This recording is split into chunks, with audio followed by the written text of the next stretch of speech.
distinguished ladies and gentlemen, scholars, teachers, researchers, university dons, students, and stakeholders. It's a pleasure to be here to discuss and interact with one of our own very best, the doyen of Nigerian oral history, Professor Bolanle Awe. Good afternoon. Thank you very much. I'm happy to be here. Thank you very much, ma'am. Thank you very much, ma'am. We'd like to ask you first, ma'am.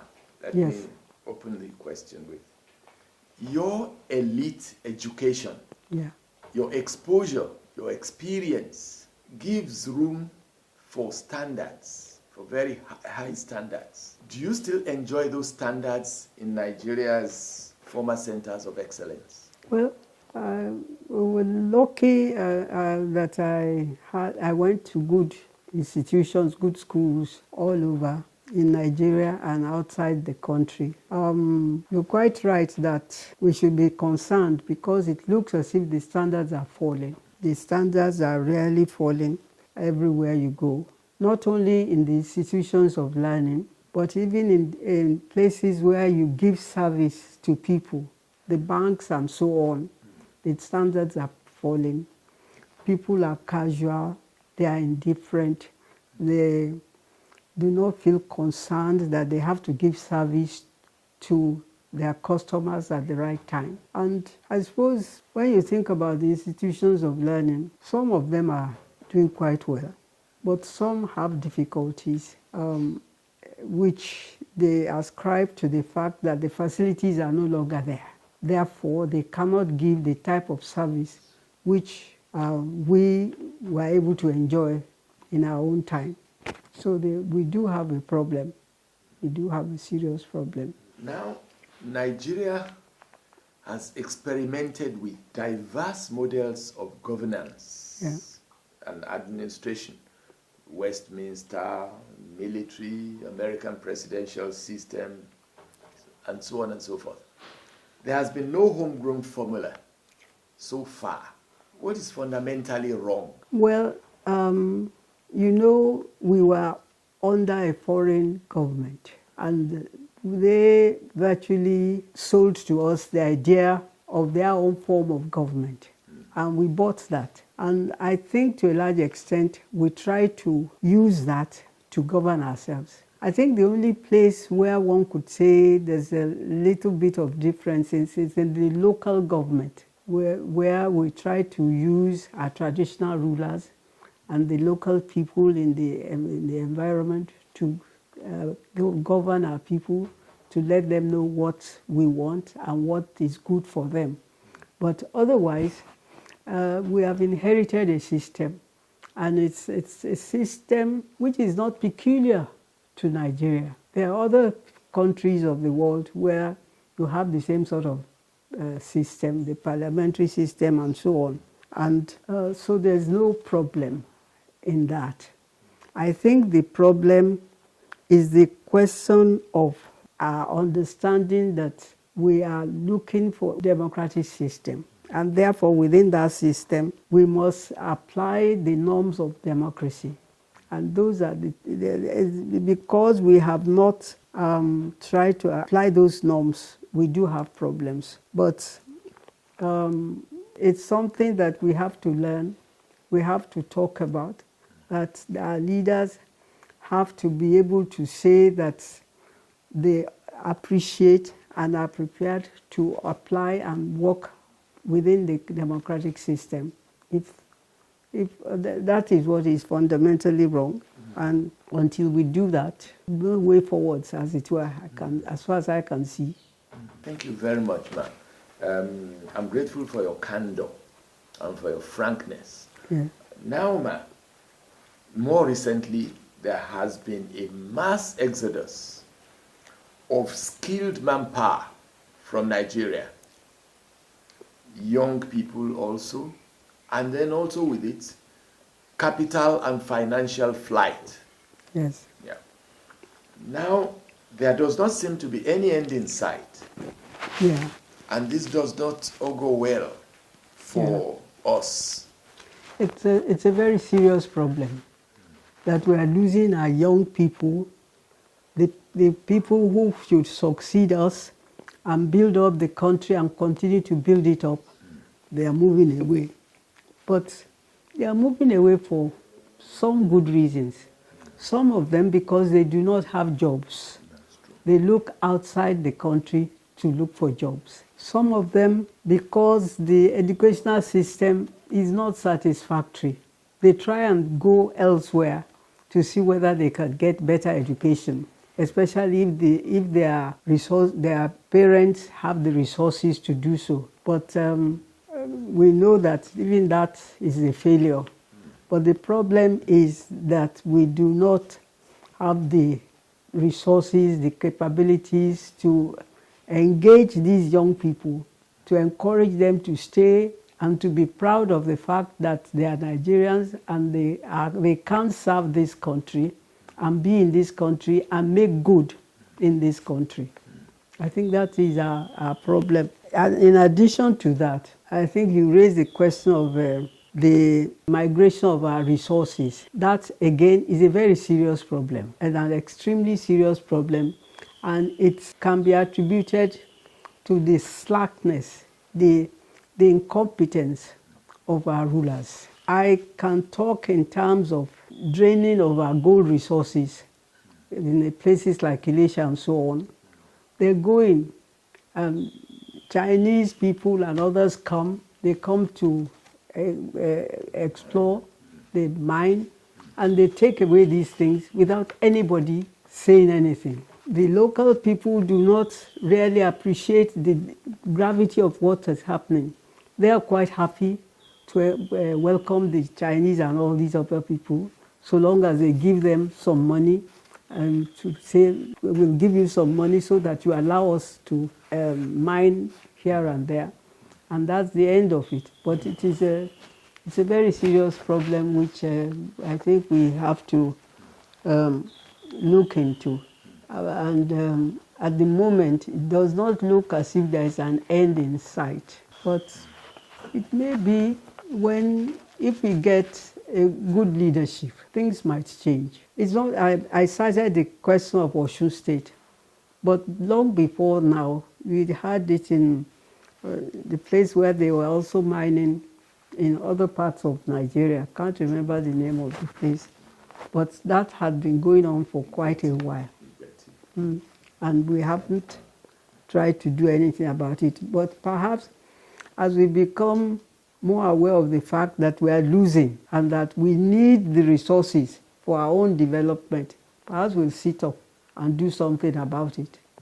But at the moment, it looks as if we are I wouldn't say indifferent. It's as if we do not know the significance of what is happening to us.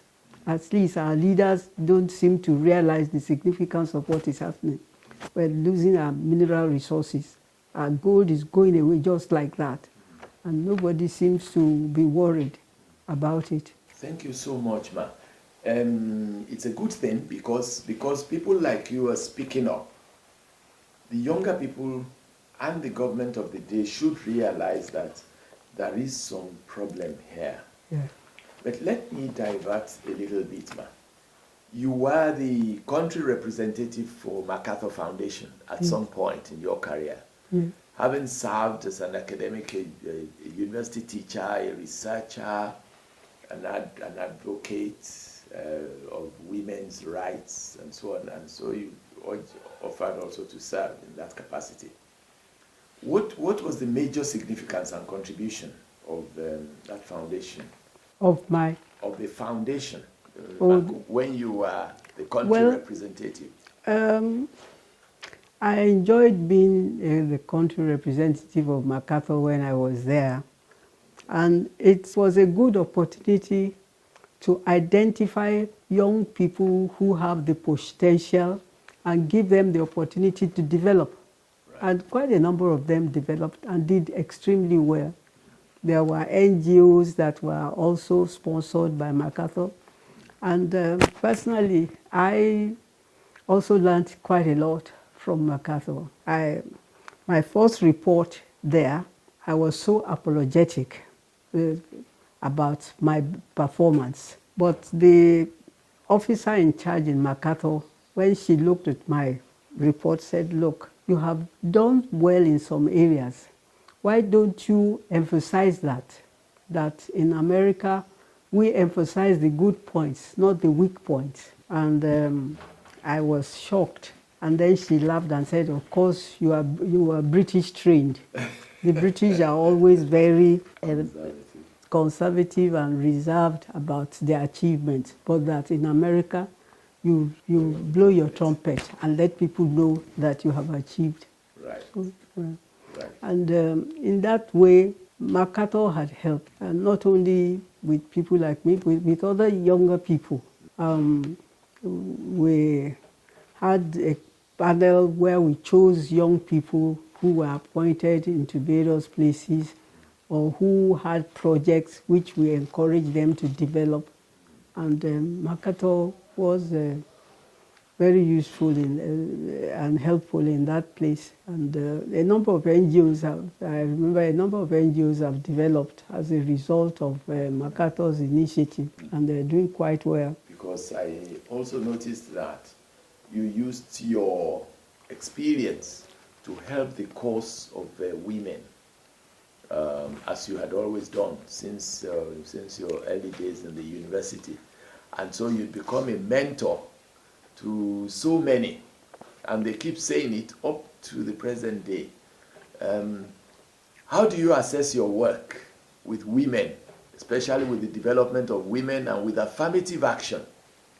Well, I was fortunate to have been given a position in which I could speak out, and I had the opportunity of speaking out and letting people know that women are also human beings and they deserve the same consideration as men, and that there should be no discrimination. And it was a tug of war. It was a real battle right at the from the very beginning. Even conditions of service were supposed to be different. I remember they were giving points for men for their accommodation, and none for women.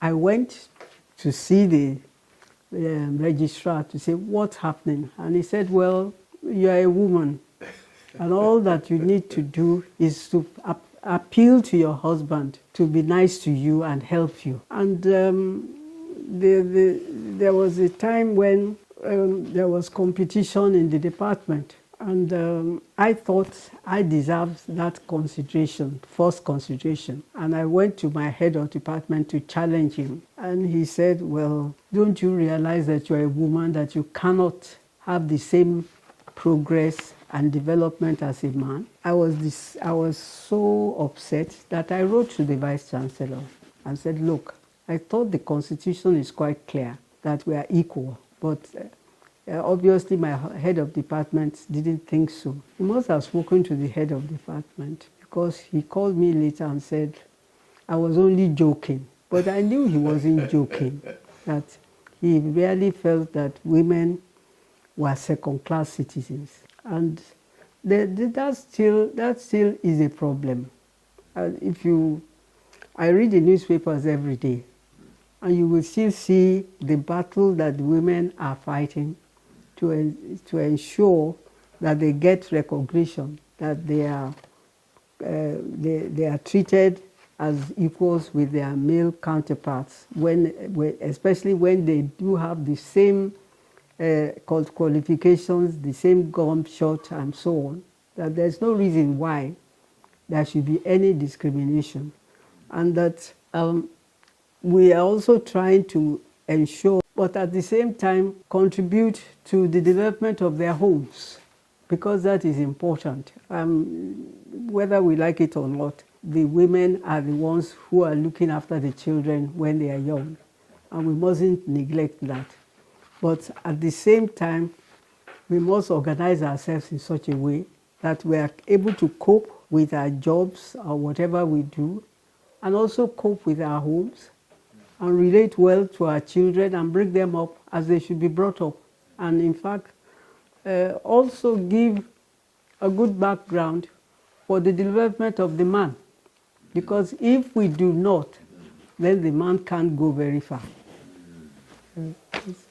This is fantastic. This is a very comprehensive assessment, ma'am, and very inclusive.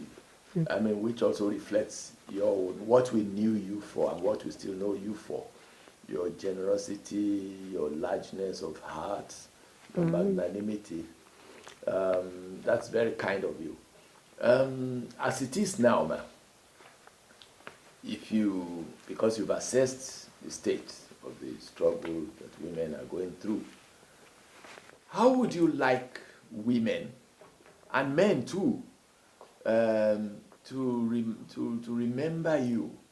What would you like them to hold very high about you, especially in your activism, in your support, in your advocacy, and in your support for domestic institutions? Well, I thank you very much. I believe in what I have been doing.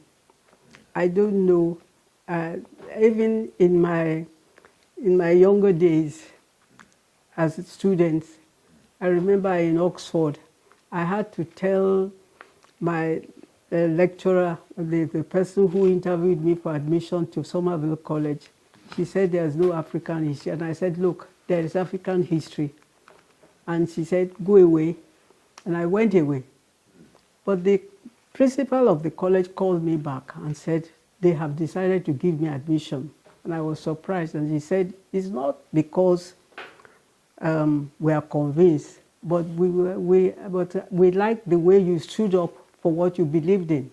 And I think that is important, that we all, male and female, should be able to stand up for what we believe in, especially if we believe that what we believe in is right, and is honest, and is forward-looking, and is best for the country and for the people as a whole.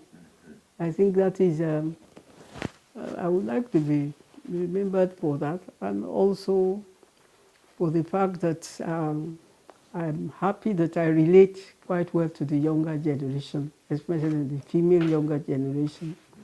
I'm friends with them. Yes. As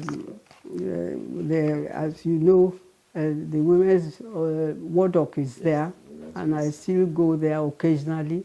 But I meet a lot of the people, and we interact. And of course, apart from the academic one, even the religious one, I'm matron of one or two women's societies in the churches. And I remember even the one in Arema, which is an old church and an old society. I relate to them quite well. And we have meetings, and we are celebrating our 70th anniversary very soon. And I had to tell them that we must put our history down. We must let people realize what we have achieved during those years. It's not just the men who own the church, but we also as women own the church, and we contribute to the development of the church. So it's as much as possible, that's my gospel, and I preach it everywhere I go. And I'm not afraid to preach it. And people have come to tolerate me and say, well, yeah, let's listen to her. And I suppose with age too, they know that this woman has gone very far. You shouldn't play too much with her views. We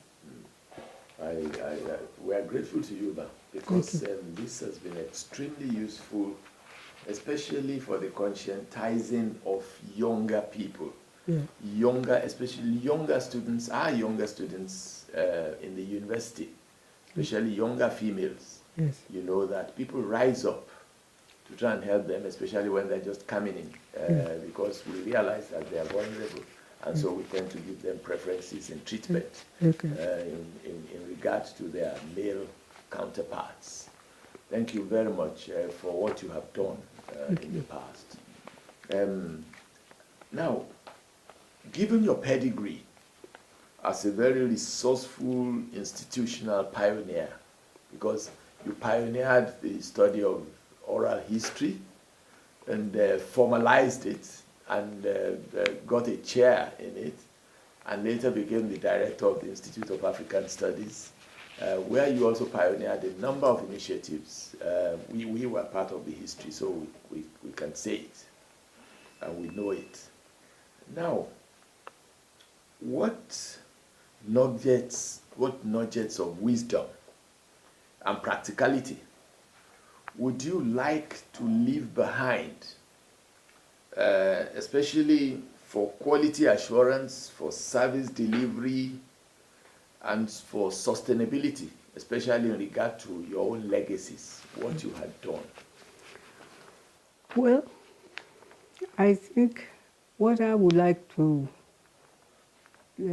people to think about is that you have to think out what you want to do. Then you must be forthcoming and you must speak out. You must not be afraid to say your mind at any place, regardless of whose horse is going to be gored.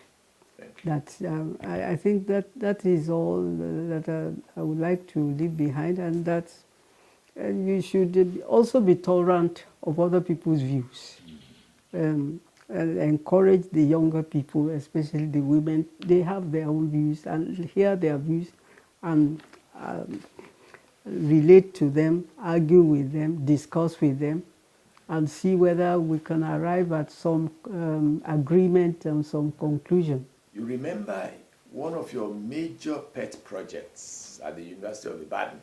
Yes. Was the Women's Research and Documentation Center. Yes.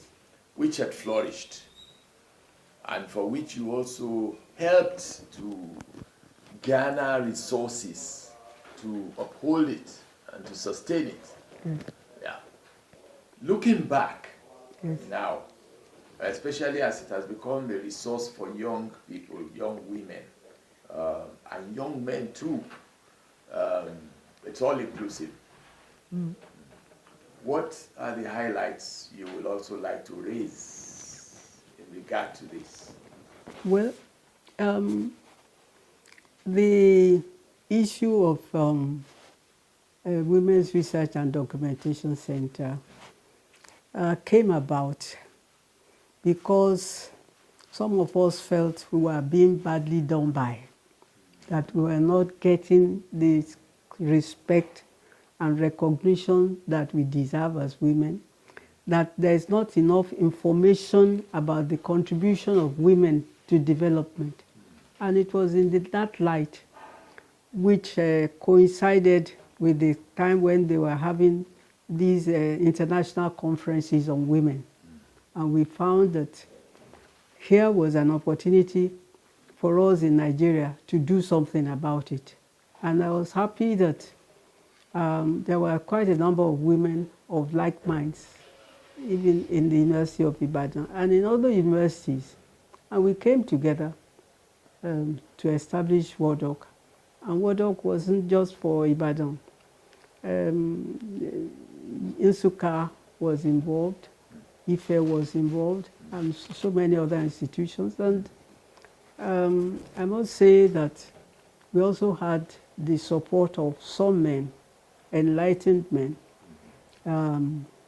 Like somebody yours like yours truly. Pardon? Like yours truly.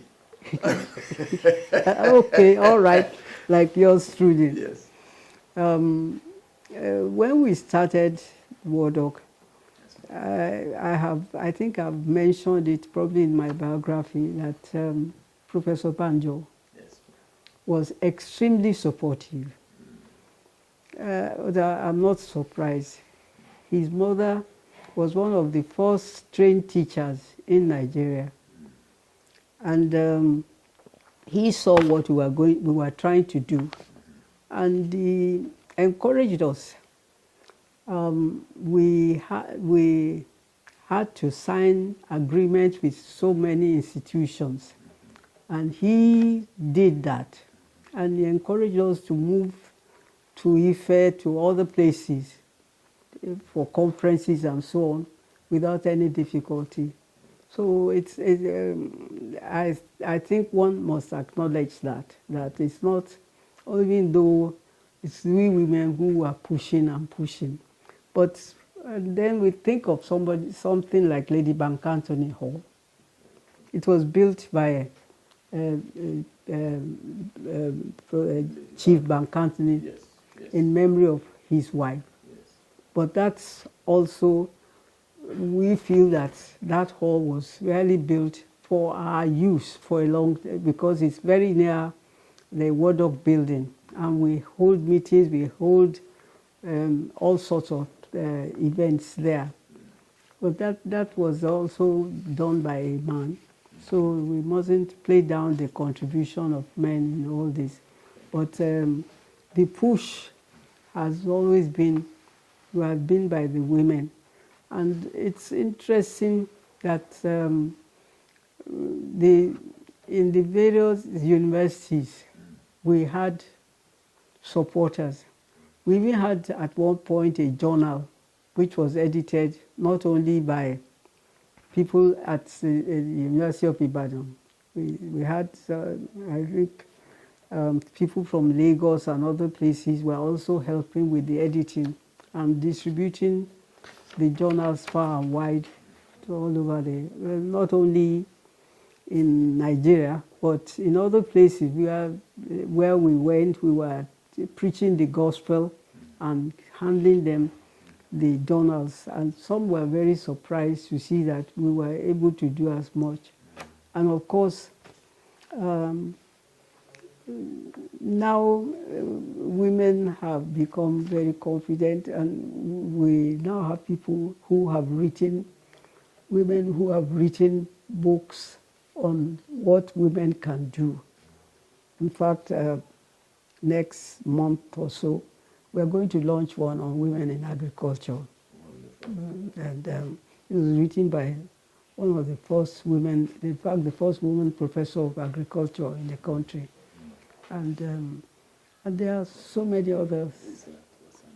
Professor Adekoye. Yes, he's the first professor of women of agriculture, and she's just written this book. But and with the encouragement and support of her husband as well, because he's been very keen on this. Now, thank you very much, ma'am. We really appreciate it, and we appreciate your assessments and your narrative on this, which will help. I'm one of your proud successors. So, based on your vision of Wardock, I decided during my tenure as director to build on it and write up a program for women's studies, for which I got women around to design a program, which they themselves approved. Okay. And that's how we started the women's studies program. Okay.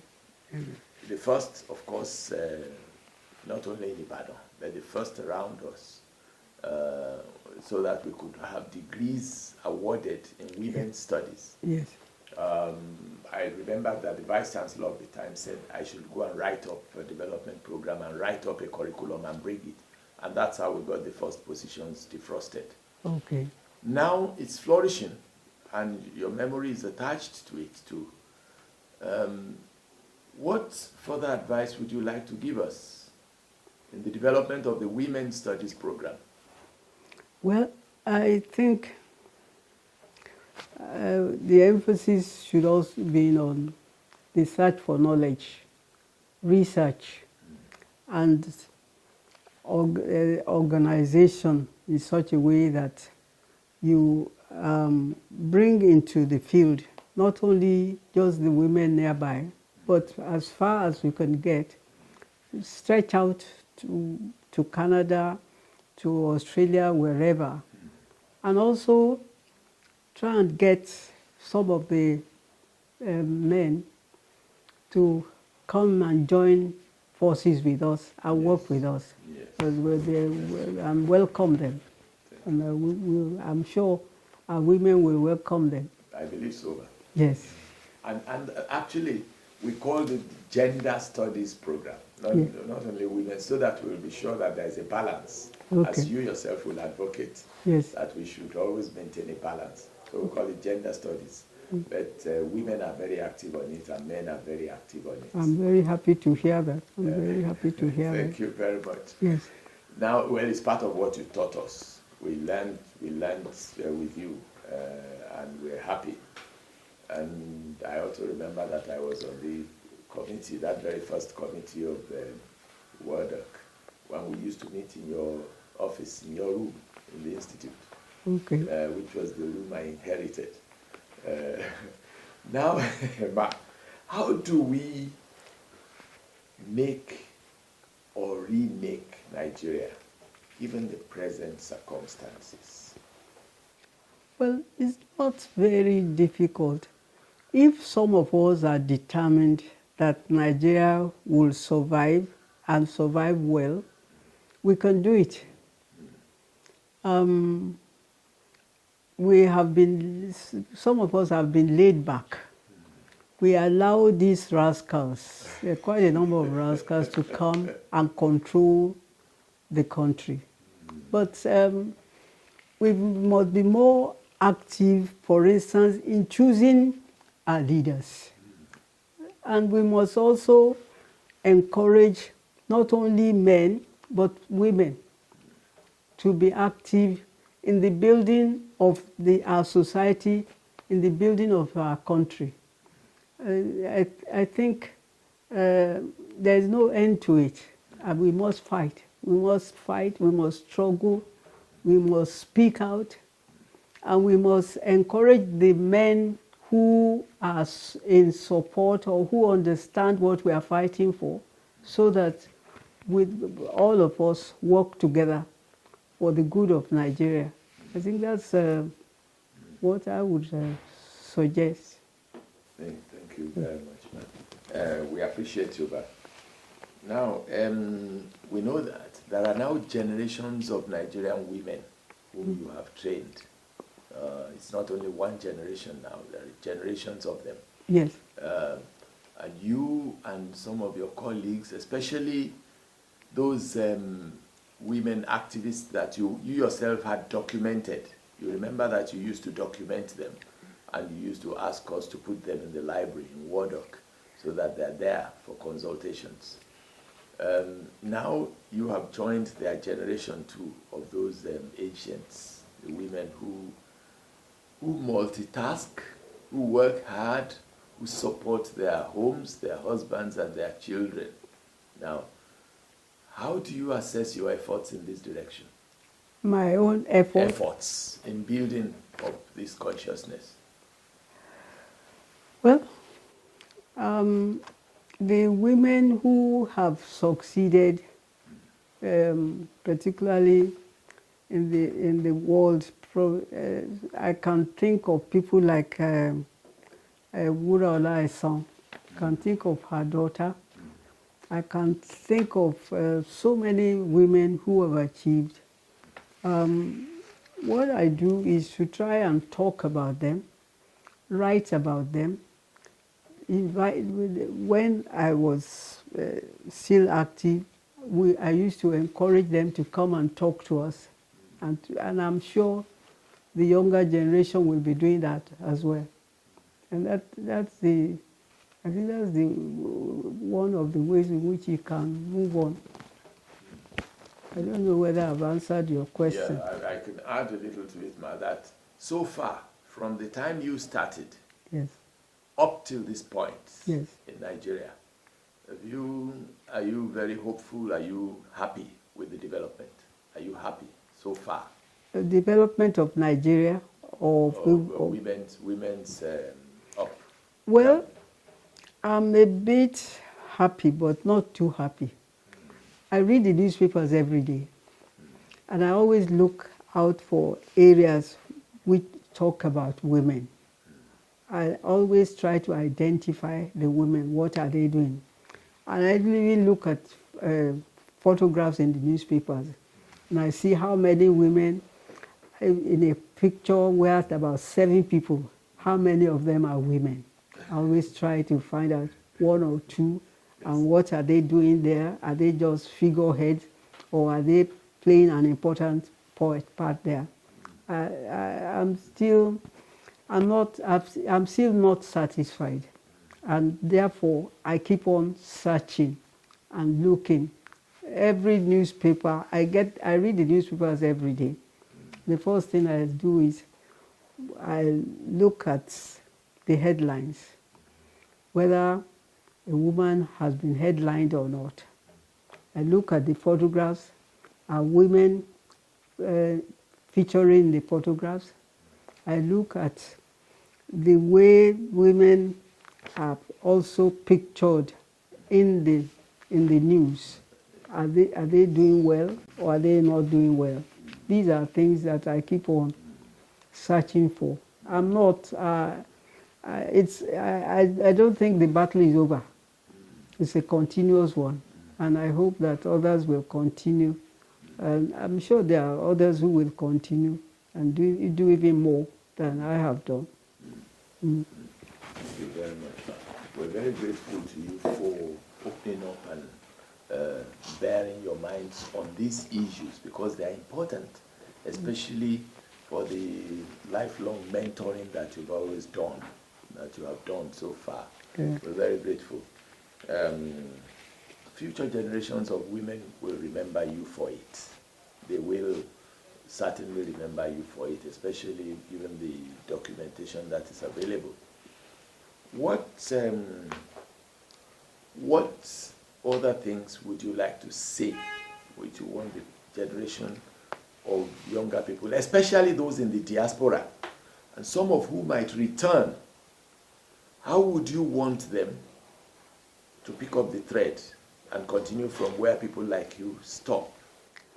Well, I think if they come from the diaspora and they come from countries where the women have had a say, if they came from a place like Britain, which had women prime ministers, a queen and all that, I expect them to come back here and show that this is possible and assert themselves, not go into a little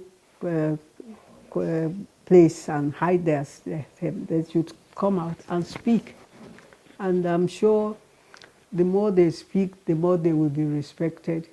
And if we keep on speaking, the men will listen. And they would also, and some of them know that we are speaking sense. And so they would be happy to hear from us. So when people, I think that those who are in the diaspora should come back if they want to come back home and let people know that in the diaspora I've achieved quite a bit of freedom and appreciation of my standing. Now I'm in Nigeria.